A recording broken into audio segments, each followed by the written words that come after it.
a la sesión para terminar con estos. Esto, porque quedó aquí así. Bueno, para terminar como con esta sesión de derechos civiles y comerciales, sobre todo pues que nos quedó pendiente una de esas sesiones en materia civil que son la sesión de derechos litigiosos y pues finalizamos con la sesión de contratos mercantiles, que se dice pues como al respecto sobre el tema. A ver, tratemos de abordar esto para que también conversemos un poco sobre el contrato de mandato.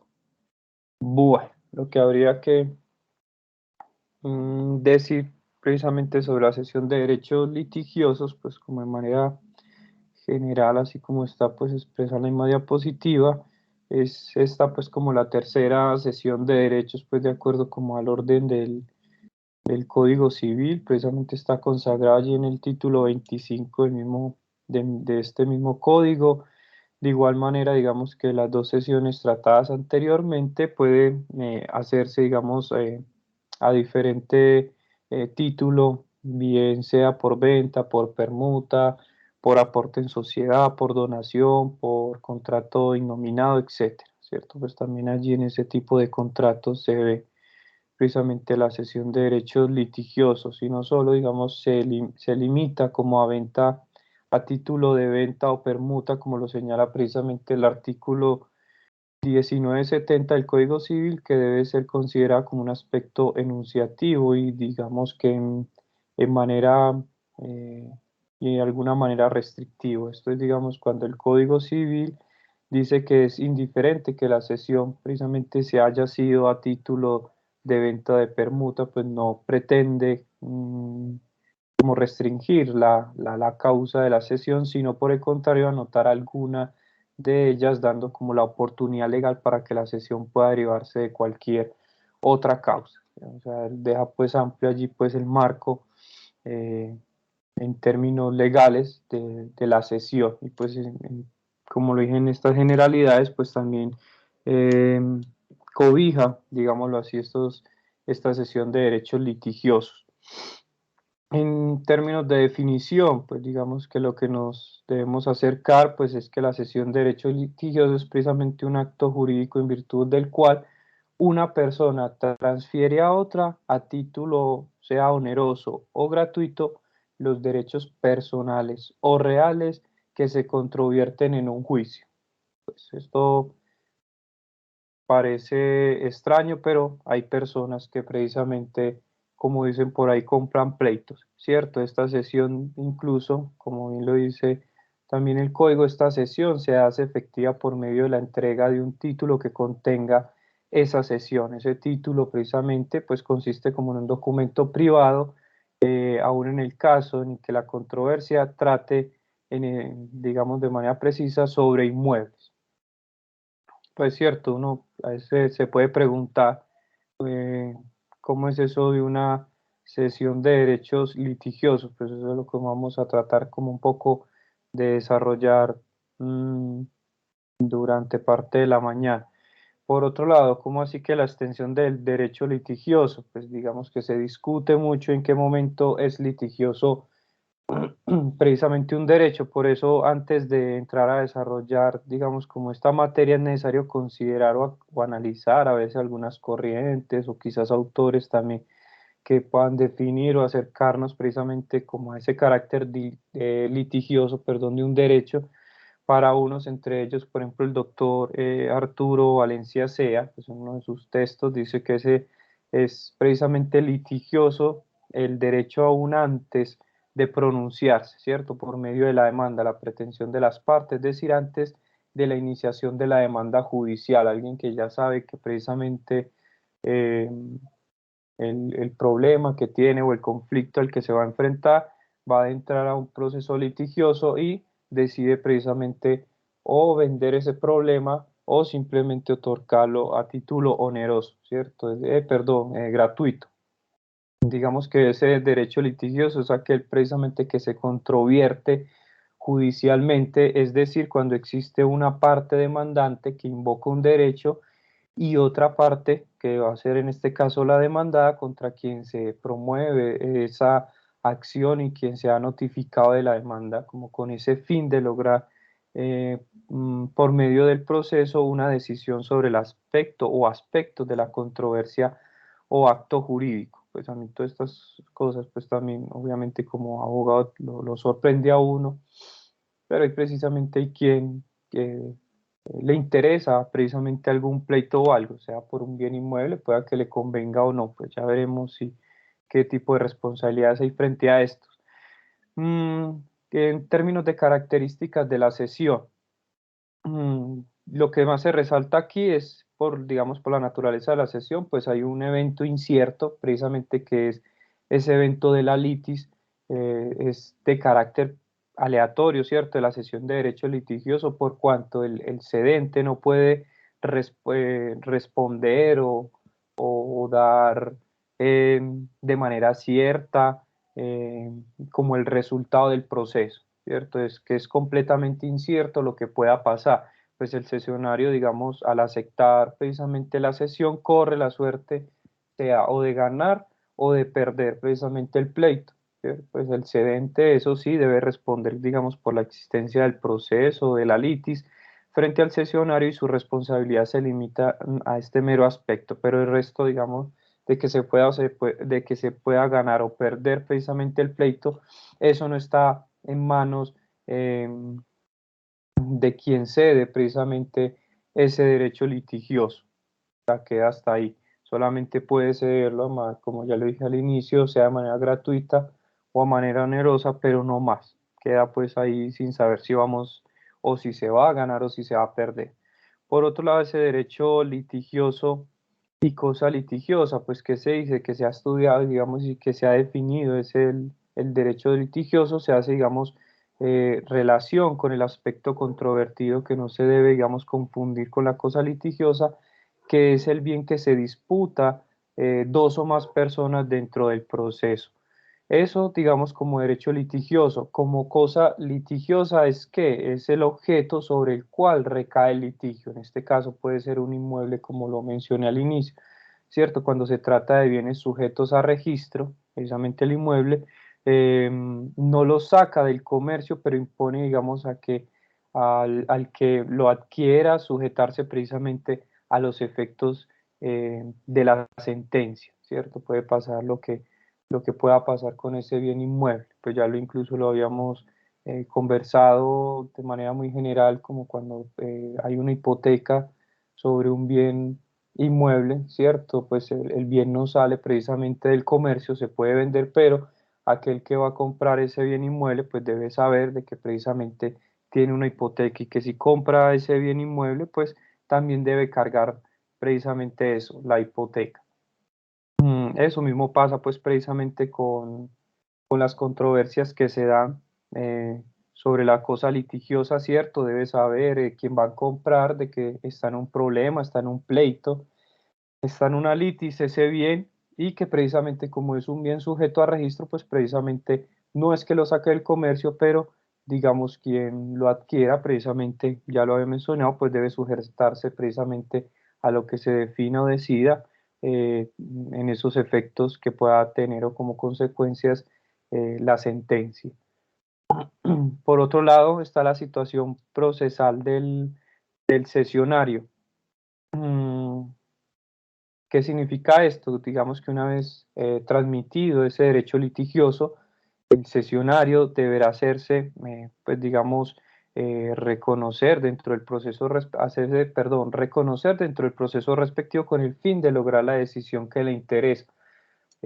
No solamente se trata de decir así, no, tome usted el pleito, sino que precisamente el sesionario debe hacerse conocer precisamente ante la litis, ante el proceso que se está llevando a cabo, es decir, que el juez lo reconozca, ¿cierto? El reconocimiento incluso se puede hacer de dos maneras. La primera de ellas es cuando el cedente, digámoslo así, se dirige ante el juez por medio de un memorial, ¿cierto? Un escrito poniendo en conocimiento la cesión de los derechos y acompañando el título contentivo, digamos, de la sesión y pidiendo que se declare al sesionario subrogado esos derechos controvertidos. Este, pues, por un lado lo hace el cedente, pero también por el otro lado, el propio sesionario del derecho litigioso es quien pide su reconocimiento como tal, representando, pues, obviamente, como en la anterior, un documento que acredite precisamente esa sesión, ¿cierto? No simplemente es llegar y ya, yo ya soy el dueño del pleito, no. Eso suena muy gracioso, pero es llegar con precisamente con un documento, ¿cierto? Presentarlo ante el juez para que sea reconocido precisamente dentro de ese proceso. Entonces, al producirse en este segundo momento el reconocimiento del sesionario, este entra precisamente a sustituir al cedente, que fue quien obviamente cede en el proceso, con las consecuencias que puedan derivarse de la litis, ¿cierto? Del litigio. Entonces el sesionario debe cubrir todos los gastos que se ocasionen dentro del proceso. A partir de ese momento, eh, digamos, sin que quede, digamos, exigirle al cedente, perdón, reconocimiento de suma alguna por este concepto, salvo, digamos, estipulación en contrario, ¿cierto? Según lo que se haya pactado precisamente como en ese tipo de contrato.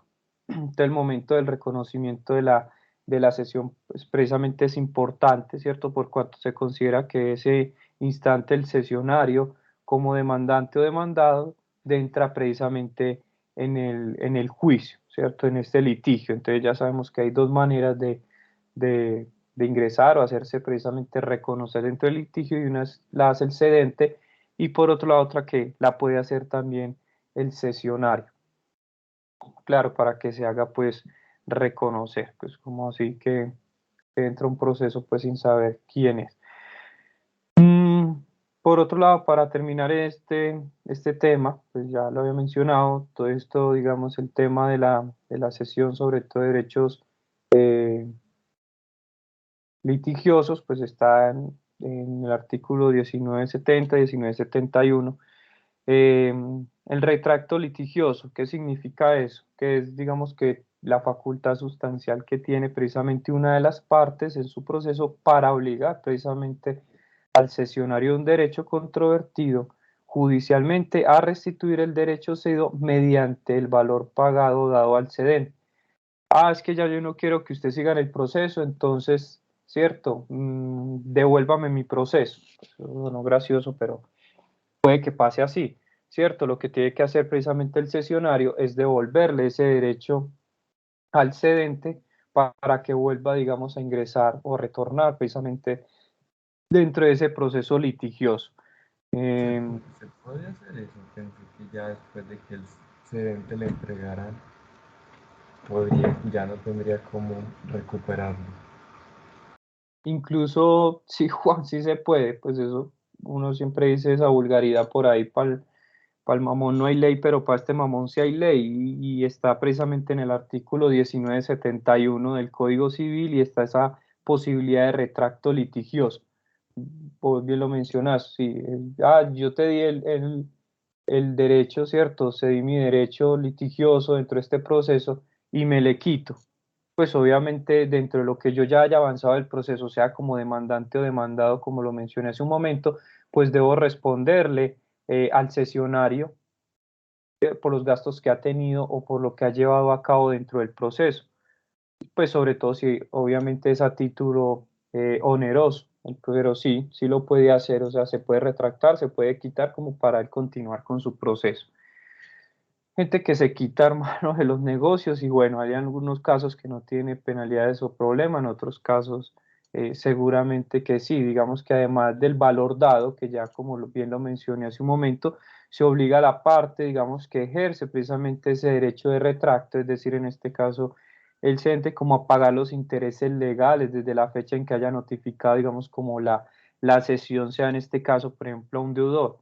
¿Cierto? Esta expresión, digamos, deudor, hay que entenderla en sentido lato, por cuanto antes de pronunciarse la sentencia no se puede precisar el carácter, digamos así, de tal, ya que la decisión judicial, como lo dije ahorita, puede ser ganadora o perdedora, pues ante esta decisión judicial puede favorecer a la parte que retrae precisamente ese derecho litigioso. Entonces, pues como para cerrar ahí, ese retracto litigioso está precisamente consagrado, vuelvo y repito, en el artículo 1971 del Código Civil, y es, digamos, en cierta forma el mismo principio que también inspira el artículo 1699 del Código Civil, pero pues en términos franceses, que incluso pues de ahí, como ya lo he mencionado varias veces, donde digamos está la base de nuestro Código Civil, que es del Código francés y copiado obviamente además del Código chileno, pues por Andrés Bello. Ese es pues digamos como nuestro antecedente, y digamos que ese Código francés viene como en esa secuencia de esa sesión de derecho litigioso, y especialmente este retracto litigioso, que dicen un poco, pues como ahí más o menos, por decir alguna cosa de lo que también expresan los franceses, que precisamente que aquel contra el cual se ha cedido precisamente un derecho litigioso pueda quedar en paz con el cesionario mediante el reembolso, como lo mencioné ahora, ¿cierto? Ese valor dado esos intereses quizás legales, pues de como ese precio de la cesión más los gastos indispensables, que fueron indispensables para la realización y llevar a cabo como el proceso. Además, como los intereses, pues además contando, digamos, como en el día de que precisamente dicho cesionario ha satisfecho como el precio, hasta el momento que haya satisfecho como el precio precisamente de esa cesión. Eso pues como en términos generales, puedo decir, digamos, sobre el derecho, el derecho de, el derecho, la cesión de derechos litigiosos, pero pues como en un marco, en un panorama general, ya como para conversarles sobre el tema de la cesión de contratos mercantiles, pues que simplemente acoto pues sobre todo algo normativo, y pues bueno, algo más corto y somero creo yo sobre este tema. Pronto hasta hay alguna pregunta, Juan, ¿no? Hasta ahora entendido esa sesión de derecho litigioso. Muy bien, profe. Listo, Juan. Bueno, sobre la sesión de contratos mercantiles, hay un aspecto, digamos, como lo está allí mismo en la presentación, unos aspectos de distinción con la sesión civil. Pues es bueno como es como mencionarlos y dejar un poquito ahí como esa distancia entre ambos. Y es que habíamos expresado que, digamos, dentro de las características de la cesión de un derecho personal o de crédito se excluye precisamente el traspaso de un crédito que reporte, digamos, obligaciones para el cedente si expresamente no se ha consentido, digamos, como en el contrato, o se ha consentido con posterioridad por el deudor.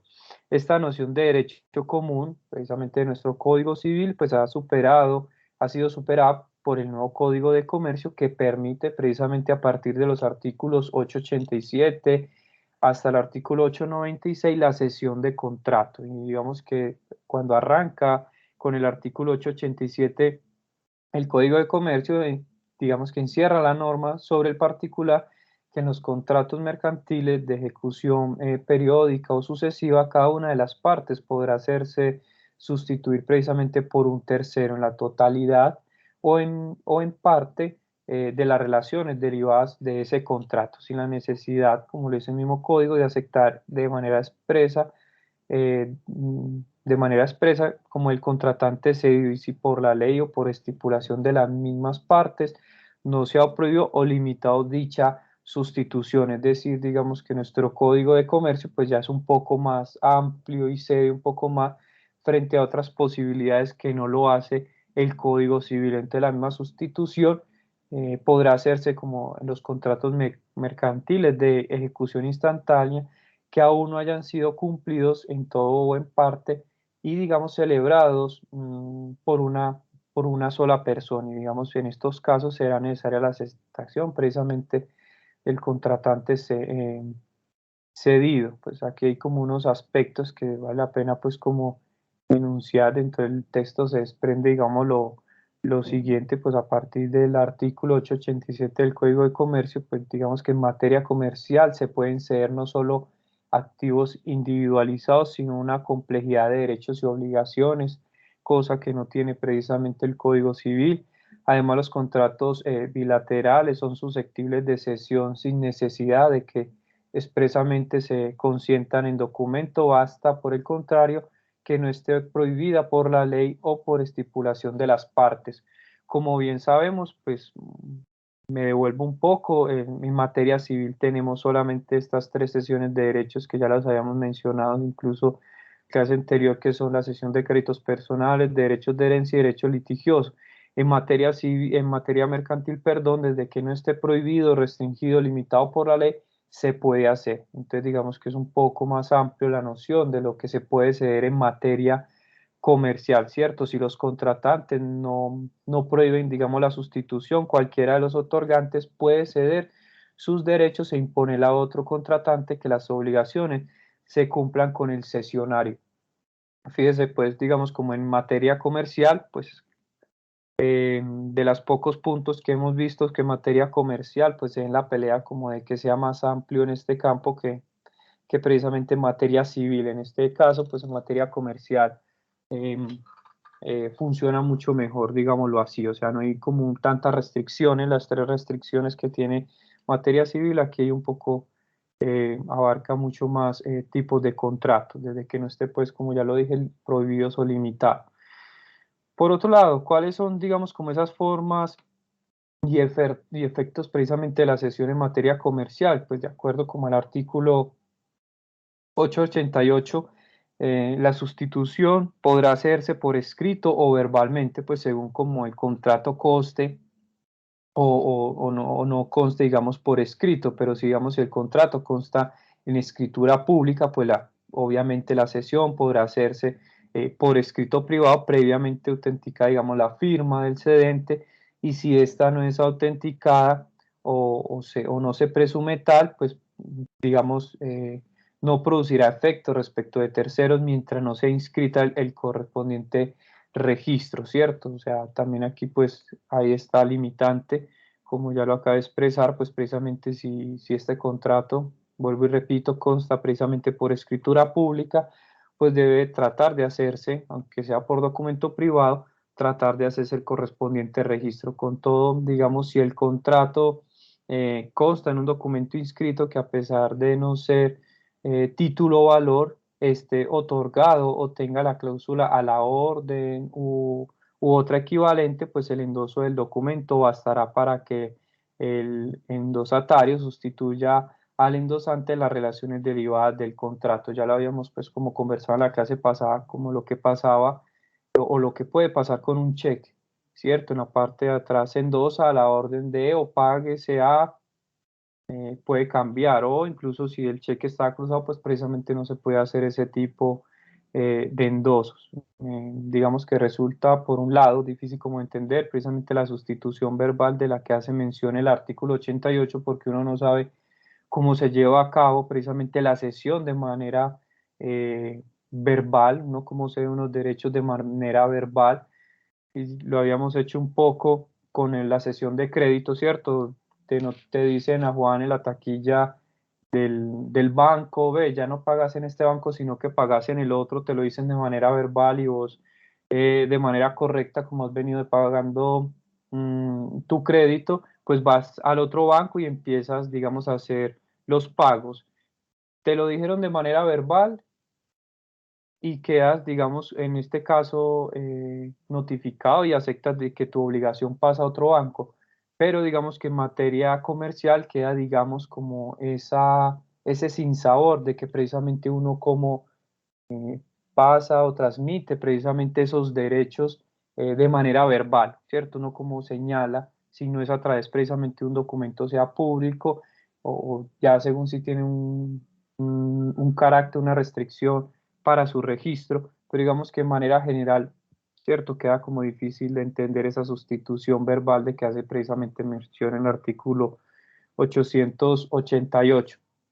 Si el contrato no consta por escrito, digamos, deja un serio vacío, como lo acabé de mencionar, un serio vacío la norma para prever, digamos, como la sustitución, por cuanto la afirmación que se podrá hacer verbalmente no está señalando los instrumentos reales para, digamos, evidenciar o cristalizar la sesión, ya que así, digamos, no se puede lograr el mecanismo para la aceptación o notificación del endoso por parte del contratante cedido. Yo te presto una plata, Juan, y yo le digo, no sé, a Pedro, Pedro, cóbrele a Juan, pero digamos que no hay un título, valor o no hay, digamos, algo que conste por escrito de que Juan me debe ese dinero, también queda muy difícil y queda en el aire, ¿cierto? Yo poderle endosar o cederle precisamente esos derechos a Pedro porque precisamente no hay un documento, ¿cierto? O sea, es mejor hacer estas cosas como siempre se los recomiendo, les digo, pues muy horrible, pero mejor que queden pues por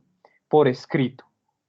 Mm, Siguiendo, pues digamos, si cualquier persona podrá sostener que es titular precisamente un contrato porque se le hizo la cesión de manera verbal y eso es contra, digamos, como a las relaciones, precisamente es contractuales a los elementos de principios probatorios, lo que acabé pues de expresar como en el ejemplo, ¿cierto? Me deben una plata, yo le digo, vaya, cóbrele, pero demuéstreme que usted lo debe y también demuestre de que yo le he cedido también ese derecho, ¿cierto? A menos pues que yo haya notificado a Juan, Juan, ve, ya no me pagas a mí, sino que le pagas a Pedro.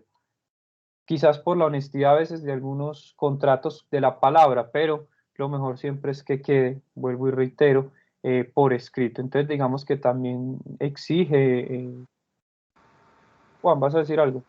Sí, porque él puede decir que no, que el acuerdo lo tienes con usted y que él no le va a pagar a otro. Pues porque como es un acuerdo verbal, entonces él no está obligado a pagarle a otro. En cambio, si ya está sujeto a un acuerdo, a un contrato, entonces ahí sí cambia. Claro, tenés razón, Juan, y sí, a mí que me garantiza que pagándole, digamos, en este caso a Pedro, eh, voy a quedar a paz y salvo con Delio, ¿cierto? ¿Cómo, quién me garantiza precisamente esa situación? Queda uno como en el limbo, ¿sí? Pues yo sé que en algunos escenarios la palabra vale mucho, ¿cierto? En términos, pues, digamos, para algunas personas, pero para uno tener siempre seguridad y estar tranquilo, aunque el Código Civil lo permite hacer este tipo de sesiones de manera verbal, queda pues difícil de explicarlo y de hacer lo posible que es, como vuelvo y reitero, pues así lo dice en materia comercial, artículo 888, pero para uno salvaguardarse y evitarse esos problemitas, es mejor hacerlo por escrito.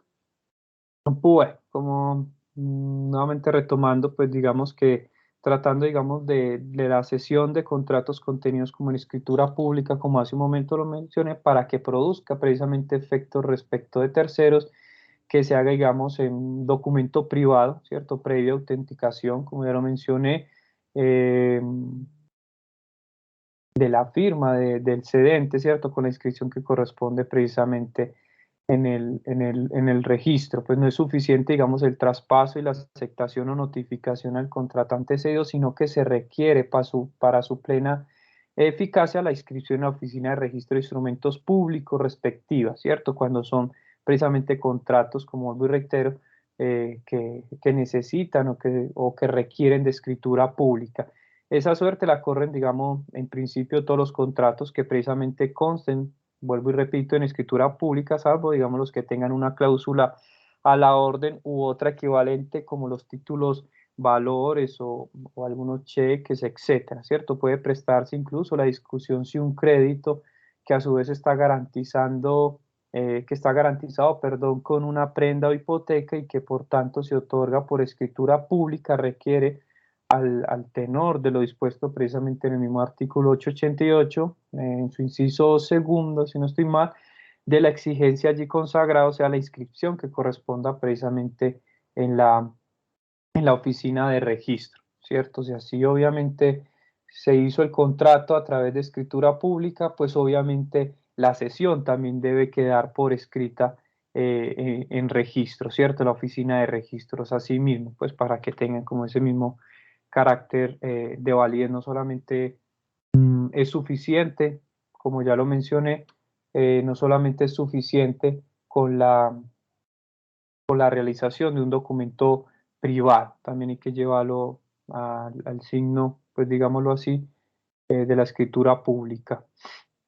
Mm, por otro lado, la responsabilidad. ¿Cuál sería la responsabilidad del cedente frente al cesionario? Pues en este caso, es más explícito que el Código de Comercio es el señalamiento, precisamente la responsabilidad en este caso del cedente, pues los artículos siguientes, el 890, 891 y 893 se encargan como de fijarla, precisamente de que el cedente en un contrato se obliga a responder de la existencia y validez del mismo y de sus garantías, pero salvo estipulación expresa en contrario, pues no responderá de su cumplimiento por parte del otro contratante y de las garantías. Es decir, la aplicación precisamente del artículo 1965 del mismo Código Civil, es decir, que no responde en consecuencia el cedente de la solvencia presente ni futura del deudor. Yo te cedo a vos en materia comercial, Juan, eh, un crédito, ¿cierto? Pero yo qué voy a saber que de la noche a la mañana, como ya lo habíamos expresado también en materia civil, eh, quien debe, el deudor, ¿cierto? No quede, digamos, en quiebra a los 8 días o a los 15 días y no pueda pagar. ¿Cierto? Digamos que el cedente no puede llegar hasta allá con sus especulaciones y sus probabilidades, ¿cierto? No puede responder, digamos, de la solvencia que pueda pasar, digamos, en el presente ni en el futuro de quien es deudor, ¿cierto? La no inclusión en el texto mismo, precisamente del artículo 890 de la responsabilidad de la solvencia futura, no quiere denotar que el contratante sea solvente, o sea, no se sabe, usted tiene plata hasta el día de hoy, digámoslo así, pero yo qué voy a saber si de aquí a mañana, otros 8 días, pues cierto, le cayó un embargo, quedó en ruinas o bueno, caso fortuito, fuerza mayor y ya no puedas pagar el crédito. Entonces, como para que se obligue al cedente requiere, digamos, ese pacto expreso, pero si no aparece tampoco dentro del contrato, como ya lo mencioné eh, hace un momento, ¿cierto? Salvo estipulación expresa en contrario, pues no tiene, digamos, por qué responder precisamente el cedente, pues es que no hay manera. Como vuelvo y repito y reitero, pues hasta ahí llega, digamos, como la responsabilidad precisamente del cedente, lo que quede obviamente estipulado dentro del contrato y pues obviamente ante la incertidumbre que asume el cesionario de recibir ese crédito en el cual se le cede, pues por medio obviamente del cedente, y queda la probabilidad de la incertidumbre de saber si alguien pueda quedar en quiebra o no tenga con qué responder dicho crédito. Esas cosas pueden pasar, pues pasan constantemente. Por otro lado, digamos como los efectos, ¿qué efectos tiene la cesión en materia comercial? Pues digamos que la cesión de un contrato que produce efectos entre el cedente y el cesionario desde que aquella se celebre, mmm, pero respecto, digamos, del contrato cedido y de terceros, solo produce efectos desde la modificación o aceptación. Como lo expresa, digamos, en aquel contrato en materia de cesión, que contenga, digamos, la cláusula, la orden o equivalente, ¿cierto? La creación del vínculo, por ende, entre el cedente y el cesionario es el momento mismo en el que se hace el traspaso y se entrega el título frente, digamos, al contrato cedido desde el momento de la notificación o aceptación. Desde ese momento empieza a tener efecto la cesión.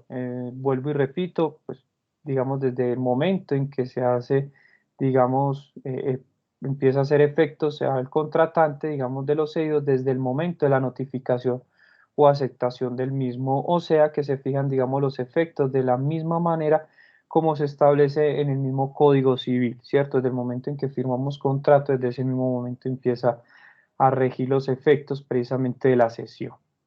¿Hasta dónde se extiende la extensión de la cesión? En materia comercial, al igual digamos que en el traspaso de créditos civiles, la cesión de un contrato en materia comercial implica, digamos, la de las acciones, privilegios y beneficios precisamente legales inherentes a la naturaleza y condiciones del contrato, ¿cierto? Lo que se haya precisamente pactado, lo que esté pactado en ese contrato es precisamente hasta allá donde llega, digamos, esos derechos, como ya lo mencioné, esas acciones, esos privilegios y esos beneficios legales que obviamente siguen cobijando y que tiene obviamente, ah, no, pero es que como ya pasó a Juan, entonces yo ya no le voy a pagar, pues ¿cómo? Si eso es una de las obligaciones precisamente que está expresada ahí, ah, pero es que yo pagaba un interés del 2 pero usted le voy a pagar al 1, pues ¿cómo? Si precisamente en el contrato estaba expreso de que era al 2%, pues obviamente eso es de acuerdo como a la tasa legal que tengamos en Colombia. Pero, pues por poner un ejemplo, ¿cierto? No se puede, digamos, cambiar, digamos, las condiciones porque pasa el contrato, no, a menos pues que se haya hecho de manera expresa, no, sigue con las mismas condiciones, tanto que tenía el cedente pasan al cesionario. Digamos lo que a veces lo que cubre, pues a veces no, lo que cubre precisamente en este tema de sesiones en materia en materia comercial es que no se transfiere los que se funden, digamos, en causas ajenas al mismo o en calidad o en estado de la persona de los contratantes, ¿cierto? Hay cosas que usted no puede hacer por mí, por ejemplo, ir al trabajo. Pues yo cómo voy a hacer mi contrato de trabajo, pues hay gente que seguramente lo estará pensando, pero digamos que hay ese tipo de cosas no se pueden hacer. ¿Usted cómo me va a ir a reemplazar a mí en el trabajo? ¿O usted cómo va a cumplir unas funciones que precisamente solo yo las puedo cumplir, ¿cierto? Salvo ese tipo de cosas, pues obviamente o yo no puedo ceder mi contrato y por otro lado, pues tampoco puedo lograr quien lo haga por mí, pues digamos como en esas excepciones, obviamente, pues no va a haber manera de que se haga, digamos, en términos legales, ¿cierto? Como en esa lógica que les acabo de decir, yo cómo voy a ceder mi contrato de trabajo a otra persona, cosas que no se pueden. Y pues precisamente usted es el del perfil, usted es el encargado y usted es el que responde precisamente por ese contrato. Pues yo sé que lo estoy haciendo en materia laboral, pero para que se entienda que en materia comercial también puede suceder. Hay algunas cosas que no se pueden hacer pues por otras personas, sino que deben de ser por quien firma de manera inicial precisamente el contrato. Mm, digamos que el contrato cedido podrá oponerse todas las excepciones que se deriven precisamente del contrato, ¿cierto? Podrá también oponerse en aquellas que se funden sobre relaciones con el cedente respecto de las cuales haya hecho expresa reserva al momento de notificarse o aceptar la cesión, es decir, que se amplía, digamos, al contratante cedido el margen de excepcionar. ¿Cierto? ¿Qué puede hacer o qué no puede hacer? No son las, digamos, las que se desprenden del contrato mismo, sino todas aquellas que se funden en otras relaciones con el cedente previa reserva, digamos, previa reserva sobre el particular. Cosas que se pueden hacer después del contrato y cosas que precisamente no se puedan hacer después del contrato. Si simplemente te cedo el contrato tal y como lo pacté con ese tercero, pues simplemente se cumple como aquel. O cambiamos las condiciones del contrato, pues hombre, se cumple de acuerdo a las nuevas condiciones que usted pactó precisamente con el cedente. Eso es, digamos, como la extensión del contrato de la sesión. Obviamente tiene unos puntos en los que se puede extender mucho más, como hay en otros que simplemente hay restricciones como en todo. Pues eso, chicos y chicas, pues veo por aquí si hace ratico se conectó Jennifer. Eso es como digamos en manera general como lo que les puedo pues en principio compartir en materia de cesión de derechos civiles y mercantiles. Eso es pues como marco general, pues siempre obviamente menciono como las leyes como para que ustedes en lo posible vuelvan sobre ellas y traten también de aclarar de pronto cosas que no se dicen o se mencionan en clase, pues obviamente siempre queda la invitación a que ustedes vuelvan sobre esas normas. Chicos, chicos y chicas, pues por este lado tengo pues también como para conversarles hoy un poco sobre el contrato de mandato, pues también en materia civil y comercial como nos corresponde. Mm, pues de acuerdo como a lo que logremos avanzar hoy en el contrato de mandato, que yo espero que lo abordemos todo, hacemos una actividad para no hacer quiz, sino para hacer, digamos, un trabajito sencillo, creo yo, pues al menos de investigación de dos tipos del contrato de mandato y qué pasa con el poder, porque pareciera que fueran muy parecidos o similares.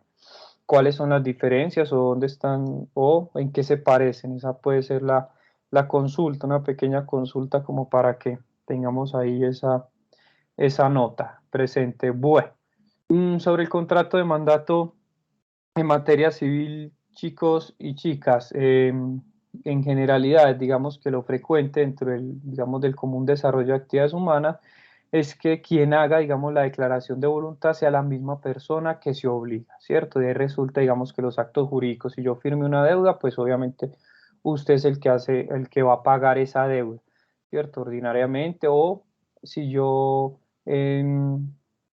pacté con alguien de proveerlo sobre ciertos materiales, sobre ciertos elementos, pues obviamente yo debo responder por ese contrato, ¿cierto? Precisamente para eso son los actos jurídicos, donde una persona precisamente se obliga dentro de ese contrato, sea, digamos, perfeccionado por quien tenga precisamente interés en ese negocio, pero desde los teniendo un antecedente de los romanos, no siempre la declaración de voluntad expresa por quien quiere los efectos jurídicos del negocio, como cuando un amigo, digamos, presta un servicio a otro por cuenta y riesgo de este, ¿cierto? El Código Civil incluso de nosotros en su artículo 1505 habla de la representación, digamos, en los siguientes términos, que una persona ejecuta a nombre de otra estando facultado por ella o por la ley para representarla, pues, lo que va a producir, digamos, respecto del representado, iguales efectos como si hubiese contratado con él mismo,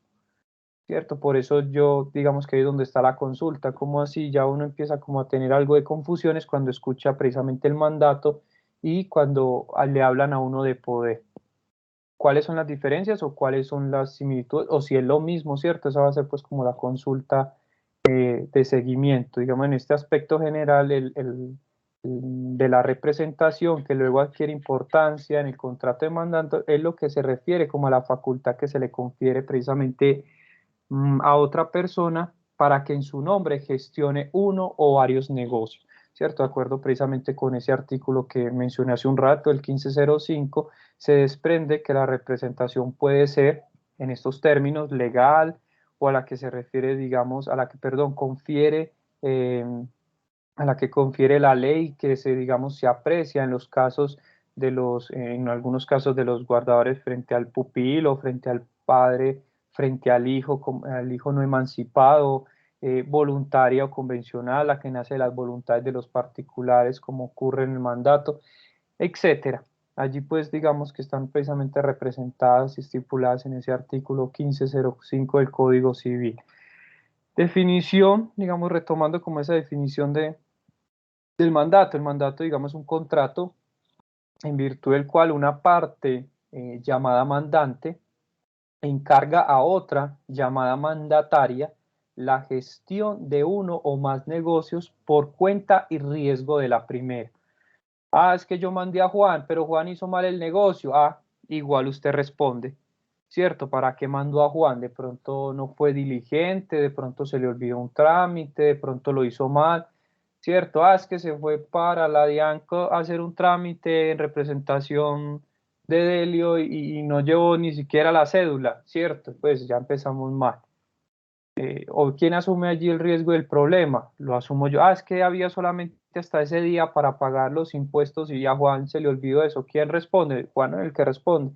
Sigo respondiendo yo, ¿cierto? Por eso lo dije hace un momento, aunque una persona, hay un mandato, es un contrato, ¿cierto? Por un lado está el mandante, que en el ejemplo que acaba de darse, eso sería yo, ¿cierto? Que encarga a otra que sería mandataria, en este caso sería Juan, a la gestión de uno o más negocios, ¿cierto? Por cuenta y riesgo precisamente de quién, del mandante.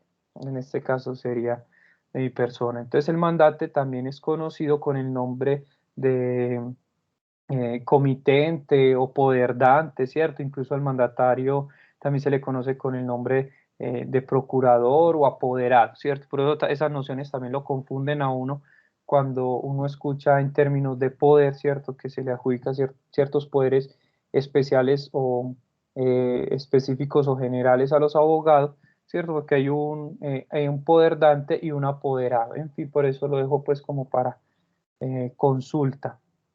Es importante, chicos y chicas, saber que los negocios, de qué trata, digamos, la definición, son eminentemente jurídicos, o sea, actos jurídicos que sirven precisamente para crear, para modificar o extinguir obligaciones. En manera alguna, digamos, recae sobre actos materiales, los cuales se rigen por normas especiales como el contrato de trabajo, el contrato de obra, etcétera, ¿cierto? Los contratos jurídicos determinan el objeto del mandato, así que la gestión en donde prevalezca la realización de un acto jurídico sobre uno material nos sitúa frente al mandato.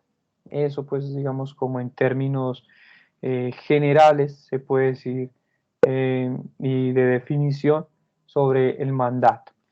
¿Cuáles son las características? Aquí pues están estipuladas y volvemos y las recordamos de manera rápida por ser, digamos, por su característica de contrato. En esta, digamos, haciendo precisiones, por un lado es consensual, ¿cierto? Por regla general, el contrato de mandato precisamente es consensual porque basta con el acuerdo expreso tácito sobre la gestión que se encarga, ¿cierto? Entre el mandante y el mandatario para que se perfeccione, digamos, dicho acto jurídico. Desde el derecho incluso romano, el mandato figuraba entre los contratos eminentemente consensuales, como cuando un amigo, ¿cierto?, prestaba a otro un servicio, se entendía que por el solo hecho ya había un mandato, porque el otro, digamos, hacía ya el favor, pues ya había un mandato. Así mismo lo expresa el mismo Código Civil, la Carta Civil, cuando en el artículo 2149 dice que el encargo, que es objeto del mandato, puede hacerse por escritura pública o privada, por cartas, verbalmente o de cualquier otro modo, digamos, inteligible, y que por, digamos, por la quiesencia tácita de una persona o la gestión de sus negocios por otra. Eso, digamos, que también se expresa así en nuestro Código Civil. O sea, también puede ser de manera tácita expresa como lo he, lo he manifestado, pues así lo dice el mismo Código Civil y obviamente pues es consensual. Por otro lado, es unilateral, pero también puede ser bilateral. ¿Qué significa eso? ¿Cómo así que unilateral? Pues cuando, digamos, el mandato, no hay una remuneración en favor del mandatario, o sea que adquiere, digamos, o sea que lo adquiere de carácter gratuito, se convierte el contrato asimismo el efecto en un contrato unilateral, ya que no se generan obligaciones sino para el mandatario, quien se encarga precisamente de la gestión, sin que surjan, digamos, obligaciones al celebrarse el contrato para el mandante, digamos que tan solo como consecuencia posterior del mandato estaría obligado de acuerdo pues con lo establecido en ese artículo 2884 del Código Civil, ¿cierto? O sea, para que lo tengan presente, es unilateral cuando precisamente se adquiere ese contrato de carácter gratuito. Parece que fuera todo lo contrario. Entonces, cuando hablamos de bilateral, ¿a qué decimos?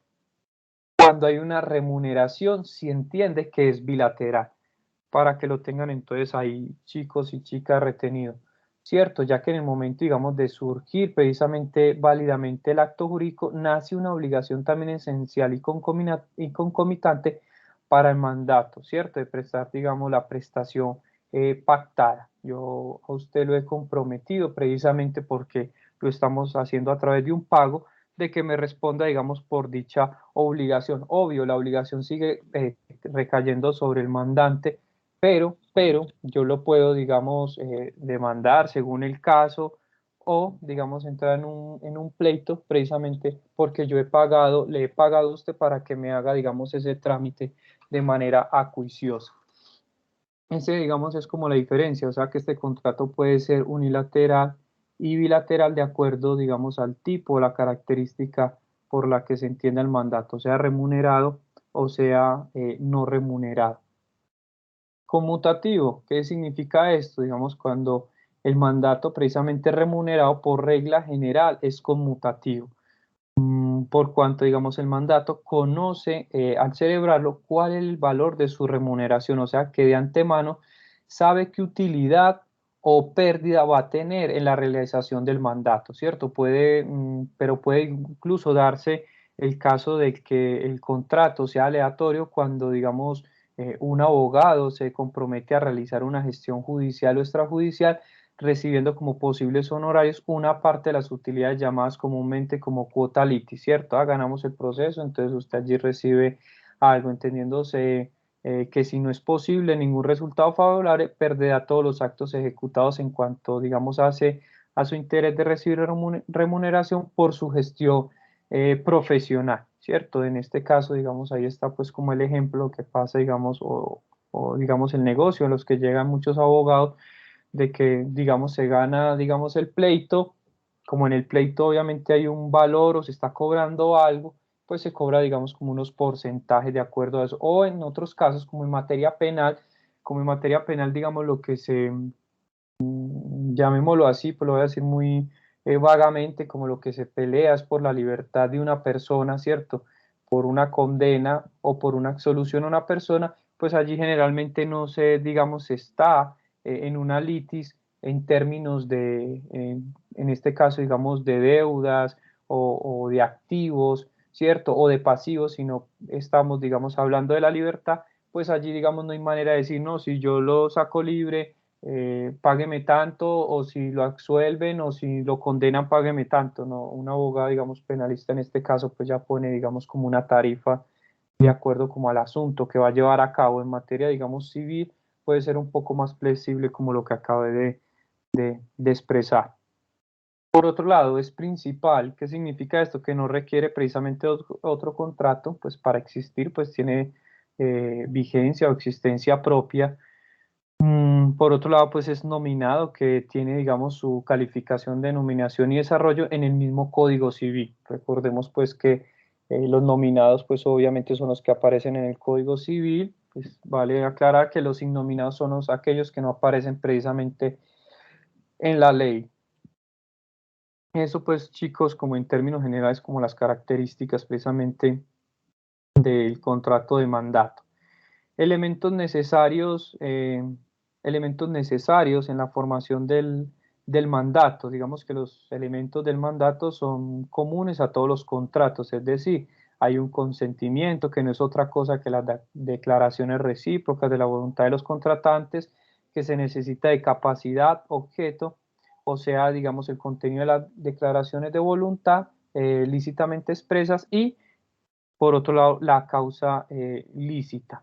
Pues yo voy a tratar como de desarrollar cada uno de manera rápida, pues igual ya lo trabajamos pues también en contrato de compraventa, como estas generalidades. Ahí pues fue donde más me detuve, pues voy a tratar como de recordar algunas cositas aquí.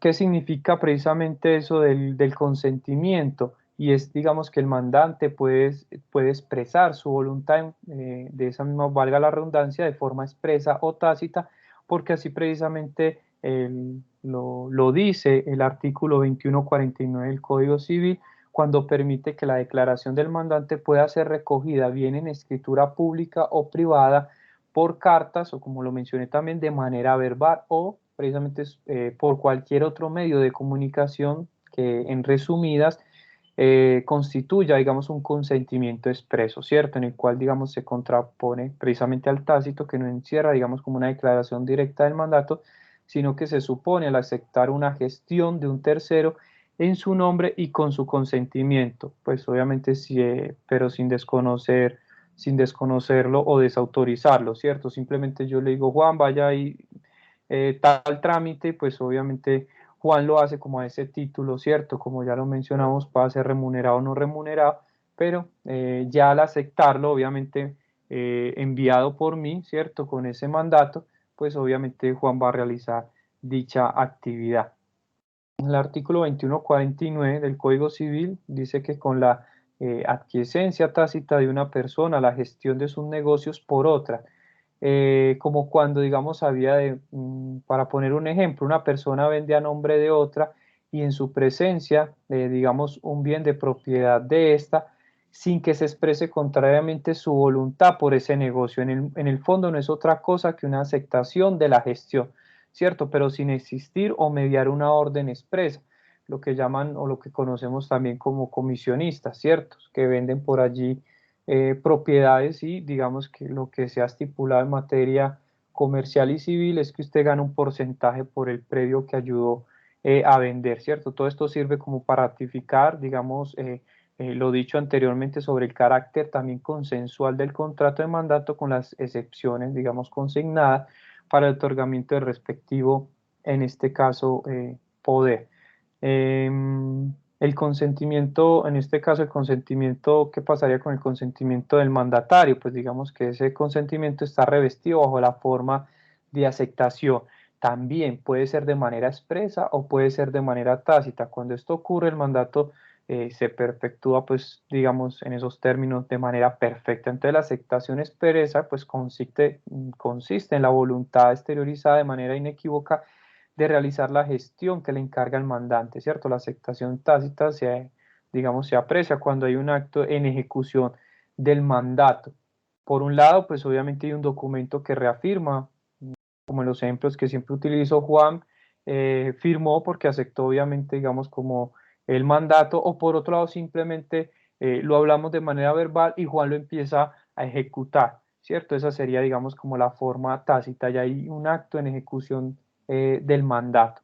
Sin embargo, exigiendo precisamente lo que dice el artículo 2150, digamos, sobre una aceptación expresa o tácita, el Código Civil consagra una excepción que precisamente está en el artículo 2151, cuando el silencio del mandatario se mira como una excepción, ¿cierto? O sea, si Juan nunca me contestó, no dijo nada o no ha iniciado, digamos, ningún acto en ejecución precisamente del mandato, pues precisamente se entiende de que no lo aceptó o no lo admitió. Eso de manera tácita, ¿cierto? O sea, lo hablamos, dijiste que sí, pero nunca empezó nada, o ese silencio, o nunca me dijiste nada, nunca me contestaste, entonces queda, digamos, obviamente como esa excepción, obviamente.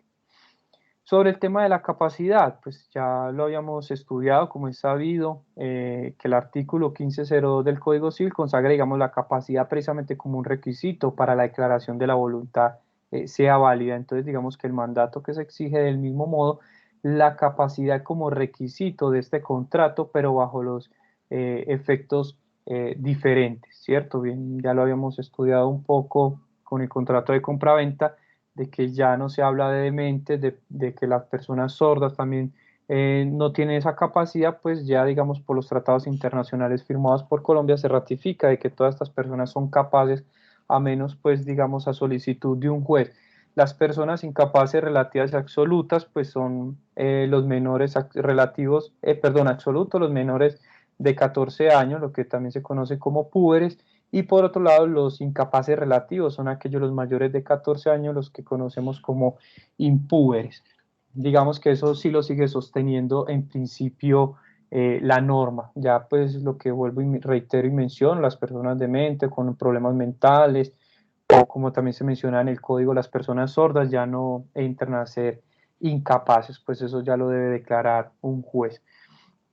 El objeto, que sobre el objeto, digamos, dentro de esos elementos necesarios en la formación del mandato, el contenido de la declaración de voluntad, o sea, el propósito de la gestión constituye precisamente el objeto del mandato. Por eso resulta importante precisar que el contenido de la declaración de voluntad tiene que versar sobre la ejecución de actos jurídicos y no sobre actos materiales, ¿cierto? Sobre la realización, como lo dije hace un momento, sobre un acto de ejecución precisamente del mandato, y no, vuelvo y lo digo, sobre actos materiales, pues así precisamente también ha entendido la Corte Suprema de Justicia cuando lo ha expresado que la Corte, digamos, en numerosas provincias ha reafirmado el concepto de que el mandato, el mandatario, precisamente ejecuta o ha de ejecutar actos jurídicos o no meros actos materiales, y no meros actos materiales, que es, digamos, lo que por un lado caracteriza precisamente el arrendamiento de servicios,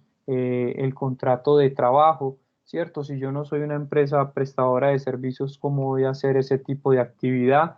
Por otro lado, yo ahorita ponía el ejemplo también, pues como en un contrato de mandato yo voy a mandar a Juan a trabajar por mí, ¿cierto? O a otro compañero o a otra persona, pues en la sesión eso no se puede hacer, y pues obviamente en un contrato de mandato menos, ¿cierto? Pues cómo voy a mandar a alguien a que, vuelvo y reitero, pues a que trabaje por mí. Obviamente hay unas excepciones frente a eso, porque en términos laborales lo que se está es ejecutando actos materiales y no actos jurídicos. Tengamos eso presente, actos materiales y actos jurídicos. En este caso, digamos, en la prestación de servicios públicos, pues obviamente hay una prestación de actos materiales, de que hay unas empresas eh, que tienen esta característica y que cumplen, digamos, con esta función. Por otro lado, quienes, digamos, en un contrato de trabajo, quién es el que va a prestar las funciones, precisamente una persona que ya está determinada y que no simplemente puede ir siendo ejecutada por otras. Eso pues digamos como en materia de lo que es objeto lícito dentro de precisamente el contrato de mandato. Obviamente que sea un contrato o que sea una actividad que pueda obviamente ejercerse a través del mandato. Por otro lado, chicos y chicas, hay unas clases de mandato, trato de hablarlas o mencionarlas de manera rápida como para que las tengan allí presente, pues hay unas clases de mandato, como ya lo dije, que se pueden, digamos, clasificar en dos grandes grupos, según sea el número, digamos, de personas que intervienen en este mandato. Entonces hay un mandato individual que simplemente cuando una persona es el mandante y otra persona es el mandatario. Ahí no hay más que decir. Eso en términos de un contrato de mandato individual. Cuando es plural o colectivo se nos puede complejizar un poco, disculparán la expresión, un poco la cosa, pues porque aquí hay unas características diferenciadoras. Entonces cuando se presentan, cuando son dos o más los mandantes o los mandatarios, que allí lo expresa el artículo 2152, pues empieza a tener unas particularidades, digamos, tratándose precisamente de la pluralidad de mandantes, no ofrece, digamos, ninguna complicación, por cuanto se entiende que el encargo no es conferido por una persona, sino por varias. Simplemente, digamos, opera un fenómeno de gestión a nombre de dos o más personas. Sin embargo, no tiene la misma sencillez al tratarse de pluralidad de mandatarios, ya que ahí nos encontramos con diferentes situaciones. Pues ya lo mencioné, pues en mandato individual, simplemente una persona que es el mandante y otra que es el mandatario, ¿cierto? Una y una de cada lado. En cambio, cuando hay pluralidad en el mandato o hay un colectivo, sea por el lado de los mandantes o los mandatarios, pues allí sí nos cambia un poquito las cosas. Cuando es mandato conjunto, ¿qué significa esto? Que cuando se le confiere poder a dos o más personas, se les prohíbe actuar en relación con la gestión encomendada separadamente. Eso significa mandato en conjunto. Yo envío, discúlpenme los ejemplos que siempre los tomo sus nombres, pues digamos en este caso yo envío como mandante a Juan y a Jennifer a hacer un trámite. Ah, pero se fue Juan solo y Jennifer no participó, ¿cierto? Allí se está violando, precisamente se está incumpliendo, perdón, la obligación de ese mandato. O sea, deben de ir los dos hacer precisamente el cumplimiento de esos actos jurídicos. Si no lo cumplen los dos, precisamente se está incumpliendo en su totalidad ese contrato de mandato. Espero que me hayan entendido hasta allí, ¿cierto? O sea que aquí la gestión encomendada, como vuelvo y repito, no se debe hacer de manera separada, debe hacer de manera conjunta, es decir, los dos deben ir a hacer el trámite. El mandato solidario, ¿qué significa esto? Cuando se le confiere precisamente poder a dos o más personas y éstas pueden actuar separadamente, pero en cumplimiento de la gestión total. Ah, pero es que hoy va Juan y luego va Jennifer a hacer el trámite. Ah, listo, ¿cierto? En este caso, digamos, en ese tipo de mandato solidario, puede hacerse así, va uno primero, luego va al otro, o hizo los actos jurídicos necesarios hasta cierto punto Juan y luego continuó precisamente Jennifer. Eso pues en el mandato solidario. Por otro lado, el mandato divisible, ¿qué significa esto? Cuando, digamos, se constituye de dos o más mandatarios, puede dividirse entre sí la gestión, bien por autorización, ¿cierto? Por el silencio, digamos, al conferir el mandato. Es decir, yo no dije nada, que iba a ser un mandato solidario o iba a ser un mandato conjunto, pues simplemente ustedes lo ejecutan o lo hacen de acuerdo, digamos, como a sus facultades. Ah, no, es que Juan es duro para el tema, no sé, de finanzas y esto, entonces primero va Juan o la de que negocio, la de los negocios es Jennifer, ¿cierto? De acuerdo, digamos, como a ese, no hubo, digamos, como una expresión, si iba a ser, como ya lo mencioné, de manera conjunta y que y deberían ir los dos o de manera solidaria, de que se podía hacer de manera separada, pues en este, digamos, en este mandato divisible pues existe también la misma posibilidad de que cada uno pueda actuar, digamos, de manera separada, de acuerdo como a ese silencio que no se expresó precisamente en ese contrato. Por otro lado, el mandato sustitutivo, ¿qué significa cuando se le confiere, digamos, el mandato a varios mandatarios? Digamos, se señala el orden o la forma que deben actuar a falta de cualquiera de los principalmente señalados. Es decir, aquí en este caso, organizamos un orden. No, es que en este caso debe ir primero Jennifer y luego debe presentarse Juan, ¿cierto? De acuerdo a sus roles o facultades, ¿cierto? Digamos que esta es la forma de actuar, digamos, a falta de cualquiera de los principalmente señalados, que fueron los primeros tres, y si no hay manera, digamos, como de expresarla, pues precisamente hay unos mandatos, digamos, que son en este caso sustitutivos, ¿cierto? Que se confiere, digamos, se señala el orden o la forma en que debe actuar, en este caso, digamos, como a falta de cualquiera de los principalmente señalados anteriormente. Vuelvo y reitero, pues digamos que aquí ya cada uno cumple unas funciones específicas de acuerdo, digamos, como a ese acto jurídico que se quiere cumplir. Eso pues, chicos y chicas, como en términos generales. Ahora, de acuerdo pues como al artículo 2156, según digamos sea la gestión que se encarga el mandato, puede ser especial y general, así pues como está aquí en la misma diapositiva. ¿Qué significa eso? ¿Cómo así que un mandato especial? Cuando se confiere bien a una persona, a una o más personas, puede ser, ¿cierto? Por una o más personas, es decir, puede ser un mandato, en este caso, individual, plural o colectivo de carácter especial para uno o varios negocios determinados. Eso significa especial. Entonces, ¿qué significa el mandato general? Cuando se confiere a uno o más mandatarios por uno o más mandante para todos los negocios.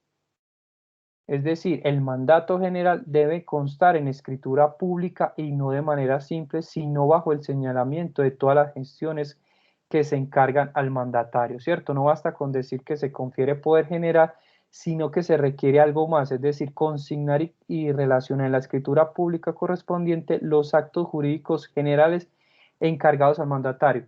Bueno, ¿cómo así que un mandato general? ¿Qué, qué estoy enviando a hacer efectivamente a Juan? Es decir, Juan debe ir a hacer este dicho trámite, después de este trámite debe ir a la notaría, después de la notaría debe registrar en la oficina, debe hacer el respectivo registro en la oficina de registros públicos, debe consignar, debe esto, ¿cierto? O sea, hay una especificidad sobre las funciones que va a cumplir Juan dentro de ese mandato general. Pues pareciera contradictorio entre el mandato general y el mandato específico, pero digamos que en este caso hay una particularidad sobre lo que precisamente va a ser en este caso el mandatario. Eso pues yo espero, chicos y chicas, como en materia general, que se haya entendido, digamos, en materia civil. Por eso pues está ahí como la consulta de que pareciera pues precisamente como lo que hace un abogado en términos de conceptuales, ¿cierto? De si es un contrato de mandato o qué significa precisamente el poder, esa pues está como la tarea. Menciono dos o tres cositas simplemente en materia comercial para que nos queden al menos los artículos, para que como siempre uno dice, ustedes profundicen y pues continúen como en ese proceso también de autoaprendizaje. El contrato de mandato en materia comercial es lo siguiente. ¿Qué generalidades tiene? El contrato de mandato comercial está precisamente reglamentado a partir del artículo 1262 al 1286 del Código de Comercio, que a la vez regula otras clases de mandatos con características especiales, como la comisión, la agencia comercial, la preposición, pues allí está, incluso la comisión está dentro del artículo 1287 al 1316, la agencia comercial del 1317 al 1331, la preposición va del 1332 al 1339, ¿cierto? Allí pues hay como unos ejemplos en esas características especiales. En cuanto a la definición, vuelvo y retomo, está en el artículo 1262 que se encarga de definir precisamente el dato en materia comercial, diciendo que es un contrato por el cual una parte se obliga a celebrar o a ejecutar uno o más actos de comercio por cuenta de otra.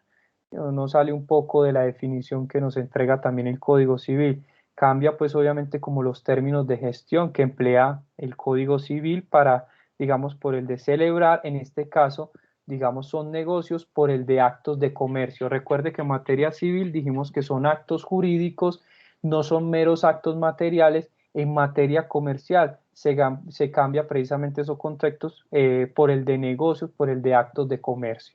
Téngalo allí muy presente, actos de comercio, es decir, el estatuto mercantil sigue la trayectoria pues impuesta por el derecho civil pues en relación pues precisamente como al mandato, es decir, el mandato comercial comprende la gestión de negocios jurídicos, pero de carácter mercantil, ¿cierto? Más concretamente son actos de comercio por una persona por cuenta de otra, ¿cierto? Que hace una persona precisamente por cuenta de otra. Eso, chicos y chicas, es como para simplemente expresarles pues como allí donde está expuesto precisamente ese contrato de mandato en materia comercial, como ya lo dije, del 1262 al 1286, como para que también pues sigan ustedes ahí la lectura.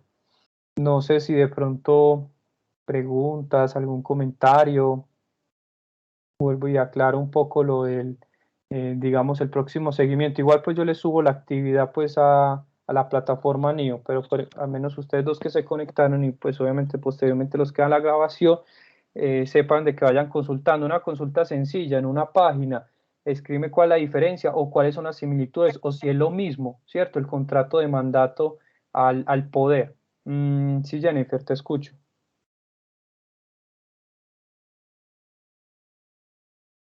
Profe, de estos artículos que acabo de decir, vamos a sacar en la pequeña investigación que nos está pidiendo el seguimiento. Sí, esa es sí, la idea, esa es que nos quede ahí como el seguimiento, para Y no hacer pues como y estos, quiz. estos artículos están en la plataforma, me supongo. Sí, pues yo igual les pongo pues como la actividad en la plataforma, pues ya como la acabé al menos de explicar hoy, pues por eso la idea es que sea investigativo, pues ya al menos ya hoy expliqué el tema del mandato. Ya ustedes buscan por su cuenta qué significa, digamos, en ese sentido, el poder, digamos, que se le otorga pues como a un abogado para estos trámites judiciales, si es lo mismo, no es lo mismo, o cuáles son las diferencias, ¿cierto? La idea es como esa. Ya ustedes no se lo hacen en un paralelo, que es un poder, que es un contrato de mandato, si es lo mismo, no es lo mismo, si profe, si es lo mismo por esto y esto, esto, no, profe, no es lo mismo por esto y esto y esto, ¿cierto? Esa es la idea, pues como que hagan también la consulta y la investigación desde ese lado. ¿Sí se me entendió?